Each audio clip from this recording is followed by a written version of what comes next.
আবারও আমার নতুন রেসিপিতে আপনাদের স্বাগত। দেখবেন শীতকালে যে লাউগুলো পাওয়া যায় সেগুলো গরমের লাউয়ের থেকে খেতে যেন বেশি সুস্বাদু লাগে।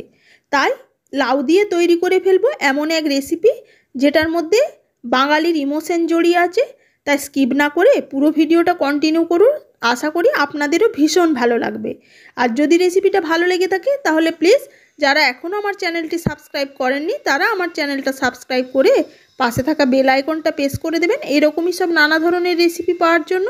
আর অবশ্যই কমেন্টের মাধ্যমে জানাবেন এইরকম একটা লাউয়ের রেসিপি আপনাদের কাছে কেমন লাগলো, বা এই রেসিপিটা আপনারা এইভাবে বানান কি না, যদি না বানিয়ে থাকেন আপনাদের কাছে কেমন লাগলো তার মূল্যবান মতামতের অপেক্ষায় রইলাম। সবার প্রথমে লাউটা এই যে দেখলেন দু অর্ধেক করে কেটে নিলাম। এবার খোসাটা ছাড়িয়ে লাউটা মিহি করে কুচিয়ে কেটে নেব। ফিরে আসছি লাউটা কেটে নেওয়ার পর। নমস্কার, সুরভি রান্নার তরফ থেকে সকলকে স্বাগত। আমি সুরভি আবার একবার চলে এসেছি নতুন একটা রেসিপি নিয়ে।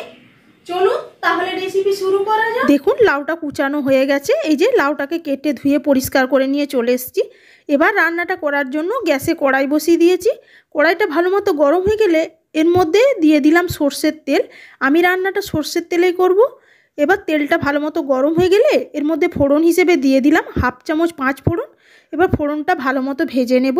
ফোড়নটা থেকে যখন সুন্দর ভাজার গন্ধ বেরাবে তখন এর মধ্যে একটা বড় সাইজের আলু আমি একদম ছোট ছোট টুকরো করে কেটে নিয়েছি, সেই আলুটা দিয়ে দিলাম এবং একই সাথে কেটে রাখা লাউয়ের টুকরোগুলোও দিয়ে দিলাম। এবার খুন্তির সাহায্যে ভালোভাবে মিশিয়ে গ্যাসের ফ্লেমটা মিডিয়াম করে দিয়ে ঢাকা দিয়ে লাউটা সেদ্ধ হতে দেব।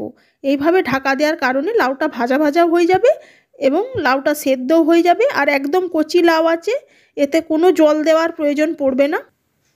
মাঝে মাঝে এরকম করে ঢাকা খুলে একবার দুবার নেড়ে চেড়ে নেবেন। লাউটা ভাজা হতে হতে চলুন আমি একটা মশলা তৈরি করে নিই। তার জন্য মিক্সির জারের মধ্যে নিয়ে নিলাম কাঁচা লঙ্কা আর পোস্ত। এবার অল্প একটু জল দিয়ে এটার একটা মিহি পেস্ট তৈরি করে নেব। আপনারা যেমন ঝাল পছন্দ করবেন সেই অনুপাতে লঙ্কাটা অ্যাডজাস্ট করে নেবেন। তবে লাউ রান্নায় বেশি ঝাল ভালো লাগে না, তাই আমি এখানে 2 থেকে 3টেই লঙ্কা দিয়েছি। এই যে দেখুন এই ঢাকা দেওয়ার কারণে লাউটা অনেকটা কমে এসছে। এখনও রান্নাটা অনেকটাই বাকি আছে। আবারও একবার নেড়ে চেড়ে ভালোভাবে মিশিয়ে আবারও ঢাকা দিয়ে এইভাবে রান্নাটা হতে দেব। আমার চ্যানেলে লাউ দিয়ে তৈরি নানা ধরনের রেসিপি আছে, দেখতে ইচ্ছা হলে অবশ্যই চেক করে নিতে পারেন। এই যে দেখুন লাউটা কমে কতটুকু হয়ে গেছে। এবার এর মধ্যে দিয়ে দিলাম স্বাদ অনুযায়ী নুন। নুনটা আপনারা আপনাদের স্বাদ অনুযায়ী অ্যাডজাস্ট করে নেবেন। নিয়ে নুনটা দিয়ে ভালোভাবে মিশিয়ে আবার একটা ঢাকা দিয়ে লাউটা রান্না হতে দেব।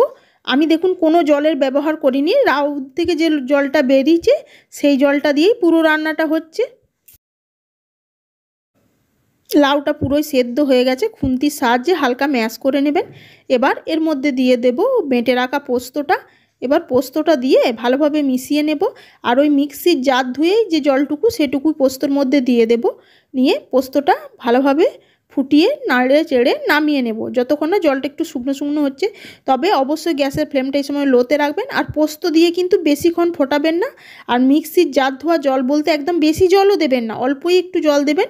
এইভাবে না হলে পোস্তটা দেখবেন খেতে তেতো তেতো লাগছে, খেতে অত টেস্ট লাগবে না। আর নুনটা আপনারা এই অবস্থাতেই চেক করে নেবেন আপনাদের স্বাদ অনুযায়ী। এবার লাউটা নেড়ে চেড়ে ভালোভাবে মিশিয়ে একটু শুকনো শুকনো করে নেব। এই যে দেখুন লাউটা রান্না কমপ্লিট হয়ে গেছে। আমি ডাবুর সাহায্যে হালকা ম্যাশ করে নিলাম, তাহলে গ্রেভির ঘনত্বটা অ্যাডজাস্ট হয়ে যাবে। যে লাউ থেকে ধরুন জল বেরায় সেই জলটা অনেকটাই শুকিয়ে গেছে, যেটুকু আছে এই ম্যাশ করে দেওয়ার কারণে তরকারিটার মধ্যে একটু মাখো মাখো ভাব আসবে। চলুন রান্না একেবারেই রেডি। এবার এটা নামিয়ে ভাতের সাথে সার্ভ করে দিই। দেখলেন তো কত সহজে তৈরি করে ফেললাম লাউ পোস্তর একটা ভীষণ টেস্টি রেসিপি। আমার আজকের এই রেসিপি আপনাদের কাছে কেমন লাগলো অবশ্যই জানাবেন। যদি ভালো লেগে থাকে তাহলে প্লিজ আমার ছোট্ট পরিবারের সদস্য পাশে থাকার অনুরোধ রইল।